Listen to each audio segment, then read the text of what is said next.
राधे राधे दोस्तों। तो दोस्तों, पौष मास में पड़ने वाली इस एकादशी का नाम पुत्रदा एकादशी है। इसमें भी नारायण भगवान की पूजा की जाती है। इसे चर और अचर संसार में पुत्रदा एकादशी के व्रत के समान दूसरा कोई व्रत नहीं है। इसके पुण्य से मनुष्य तपस्वी, विद्वान और लक्ष्मीवान होता है। तो चलिए आपको कथा सुनाते हैं। भद्रावती नामक नगरी में सुकेतुमान नाम का एक राजा राज्य करता था। उसके कोई पुत्र नहीं था। उसकी स्त्री का नाम सैब्या था। वह निपुत्री होने के कारण सदैव चिंतित रहा करती थी।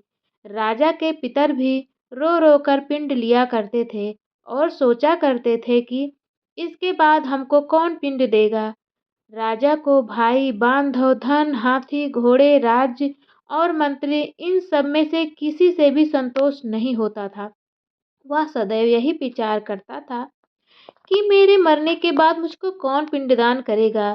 बिना पुत्र के पितरों और देवताओं का ऋण मैं कैसे चुका सकूंगा।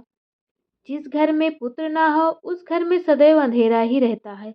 इसलिए पुत्र उत्पत्ति के लिए प्रयत्न करना चाहिए। जिस मनुष्य ने पुत्र का मुख देखा है वह धन्य है। उसको इहलोक में यश और परलोक में शांति मिलती है, अर्थात उनके दोनों लोक सुधर जाते हैं। पूर्व जन्म के कर्म से ही इस जन्म में पुत्र, धन आदि प्राप्त होते हैं। राजा इसी प्रकार रात दिन चिंता में लगा रहता था। एक समय तो राजा ने अपने शरीर को त्याग देने का निश्चय किया, परंतु आत्मघात को महान पाप समझकर उसने ऐसा नहीं किया। एक दिन राजा ऐसा ही विचार करता हुआ अपने घोड़े पर चढ़कर वन को चल दिया तथा पक्षियों और वृक्षों को देखने लगा। उसने देखा कि वन में मृग, व्याघ्र, सुअर, सिंह, बंदर, सर्प आदि सब भ्रमण कर रहे हैं। हाथी अपने बच्चों और हथिनियों के बीच घूम रहा है। इस वन में कहीं तो गीदड़ अपने कर्कश स्वर में बोल रहे हैं, कहीं उल्लू ध्वनि कर रहे हैं। वन के दृश्यों को देखकर राजा सोच विचार में लग गया। इसी प्रकार आधा दिन बीत गया।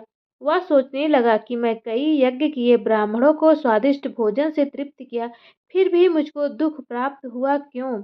राजा प्यास के मारे अत्यंत दुखी हो गया और पानी की तलाश में इधर उधर फिरने लगा। थोड़ी दूरी पर राजा ने एक सरोवर देखा। उस सरोवर में कमल खिले थे तथा सारस, हंस, मगरमच्छ आदि विहार कर रहे थे। उस सरोवर के चारों तरफ मुनियों के आश्रम बने हुए थे। उसी समय राजा के दाहिने अंग फड़कने लगे। राजा शुभ शकुन समझकर घोड़े से उतरकर मुनियों को दंडवत प्रणाम करके बैठ गया।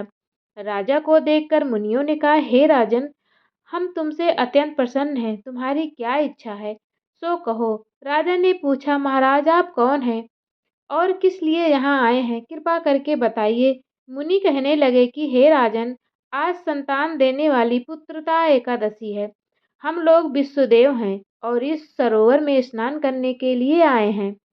यह सुनकर राजा कहने लगे, महाराज मेरी भी कोई संतान नहीं है। यदि आप मुझ पर प्रसन्न हैं तो एक पुत्र का वरदान दीजिए। मुनि बोले, हे राजन, आज पुत्रदा एकादशी है। आप अवश्य ही इसका व्रत करें। भगवान की कृपा से अवश्य ही आपके घर में पुत्र होगा। मुनि के वचनों को सुनकर राजा ने उसी दिन एकादशी का व्रत किया और द्वादशी को उसका पारण किया। इसके पश्चात मुनियों को प्रणाम करके महल में वापस आ गया। कुछ समय बीतने के बाद रानी ने गर्भ धारण किया और 9 महीने पश्चात उनके एक पुत्र हुआ। वह राजकुमार अत्यंत शूरवीर, यशस्वी और प्रजापालक हुआ। श्री कृष्ण बोले, हे राजन, पुत्र की प्राप्ति के लिए पुत्रदा एकादशी का व्रत करना चाहिए। जो मनुष्य इस महात्म्य को पढ़ता या सुनता है उसे अंत में स्वर्ग की प्राप्ति होती है। बोलो नारायण भगवान की जय। तो दोस्तों, एकादशी का व्रत सभी व्रतों में श्रेष्ठ है।